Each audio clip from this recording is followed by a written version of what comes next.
9 ayat 1 sampai 7.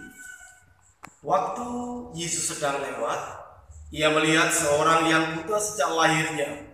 Murid-muridnya bertanya kepadanya, "Rabi, siapakah yang berbuat dosa? Orang ini sendiri atau orang tuanya sehingga ia dilahirkan buta?" Jawab Yesus, "Bukan dia dan bukan juga orang tuanya. Tetapi karena pekerjaan-pekerjaan Allah harus dinyatakan di dalam dia. Kita harus mengerjakan pekerjaan dia yang mengutus aku. Selama masih siang akan datang malam, di mana tidak ada seorang pun yang dapat bekerja. Selama aku di dalam dunia, akulah terang dunia." Setelah ia mengatakan semuanya itu, ia meludah ke tanah dan mengaduk ludahnya itu dengan tanah, lalu mengoleskannya pada mata orang buta tadi dan berkata kepadanya, "Pergilah, basuhlah dirimu dalam kolam Siloam." Siloam artinya yang diutus. Maka pergilah orang itu, ia membasuh dirinya, lalu kembali dengan matanya sudah melek. Demikianlah sabda Allah. Yang berbahagia ialah kita semua yang telah mendengarkannya dan yang memeliharanya. Haleluya. Salam sejahtera Bapak Ibu semua saudara-saudara jemaat yang dikasihi oleh Tuhan Yesus Kristus. Situasi yang cepat segera harus kita respon dengan cepat dan memang tidak mudah. Kita sedang berada dalam sebuah situasi yang tidak ideal dan kita harus mengambil kebijakan-kebijakan yang sungguh. Tentu itu pun juga bukan kebijakan yang ideal. Tapi itulah yang terbaik kita lakukan di situasi di mana kita, bangsa-bangsa lain sedang berhadapan, berupaya mengurangi, bahkan juga mencegah virus COVID-19 atau virus corona.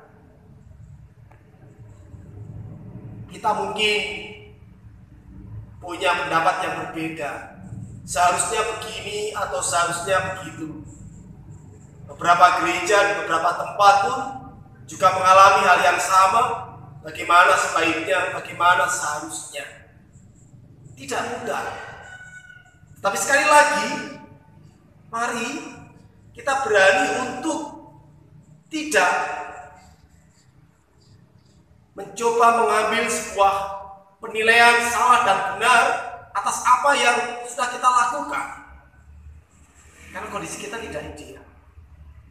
Kalau kita renungkan kembali Yohanes 9 tadi, ayat 1 sampai dengan ayat yang ke-7, di ayat 1 ketika orang-orang atau murid-murid bertanya, ketika mereka melihat orang buta dan sejak lahir dia buta. Murid bertanya, "Guru, salah siapa ini? Dosa siapa ini? Orang itu atau orang tuanya?" Kita melihat di sini, ketika ada sebuah persoalan, murid pun mengambil penilaian salah dan benar. Pertanyaan yang perlu kita renungkan, ketika kita sudah tahu misalkan salahnya ini, apa yang kita lakukan kemudian? Biasanya kita berhenti dalam sebuah penyikapan, menyalahkan dan membenarkan, lalu kemudian tidak ada solusi, tidak ada sebuah action, tidak ada sebuah hal nyata yang kita lakukan. Dan kita tahu di sini Tuhan Yesus tidak menjawab salahnya orang ini atau dosanya orang tuanya atau salahnya siapa, tidak. Jawaban Tuhan Yesus adalah bukan dia dan bukan juga orang tuanya, tetapi karena pekerjaan-pekerjaan Allah harus dinyatakan di dalam dia.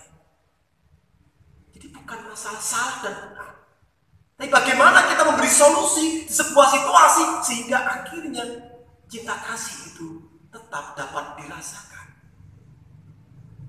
Ada sebuah ungkapan demikian. Ketika waktu itu dunia gelap, orang mulai berkata, wah, dunia mau berakhir, kiamat datang. Orang mengutuki kegelapan. Salah satu kemudian berkata, kegelapan ini tidak akan berakhir kalau terus-menerus kita mencoba mengutuki, menyalahkan siapapun. Yang bisa kita lakukan dan yang perlu kita lakukan dan yang harus kita lakukan adalah mengambil sebuah lilin, menyalakannya, sehingga akhirnya kemudian terang. Dan ketika semua mengikuti, maka kemudian kita tahu semua menjadi terang. Di situasi seperti ini, jika kemudian gereja kita mengambil sebuah kebijakan ibadah rumah, bukan meliburkan ibadah, ibadah itu tetap kita lakukan, tetapi kita lakukan di rumah kita. Ini sebuah lilin yang kita nyalakan di situasi seperti ini, di mana kita tetap terus terhubung dengan Tuhan kita tetap terkoneksi dengan Tuhan kita, dan mari di situasi seperti ini kita juga berperan membantu pemerintah, membantu banyak orang. Caranya adalah mengurangi aktivitas kita keluar rumah, membatasi aktivitas kita. Pergerakan penyebaran penularan yang cepat adalah ketika bersentuhan, virus ini akan bertukar tempat dan menjadi hidup. Dan ini bisa kita lakukan dengan untuk saat ini, beberapa hari ini, mari kita menahan diri, tidak berjabat tangan, ataupun juga tidak bercipika-cipiki. Ini sebuah tindakan nyata, lilin yang kita nyalakan. Betul, kita berhadapan dengan budaya kita, budaya perjumpaan, budaya keramahan.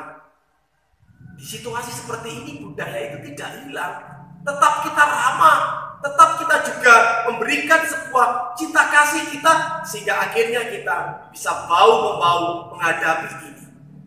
Di dalam rumah, di dalam keterbatasan kita menyadari ketidakberdayaan kita. Dalam ketidakberdayaan ini, kita menyadari inilah tindakan nyata kita menghadirkan cinta kasih Allah. Sebagaimana Tuhan Yesus waktu itu, bukan salah siapa, tapi mari kita hadirkan cinta kasih untuk orang itu agar terus bisa berpengharapan dan hidup. Bagikanlah berita kasih. Tuhan memberkati kita. Amin.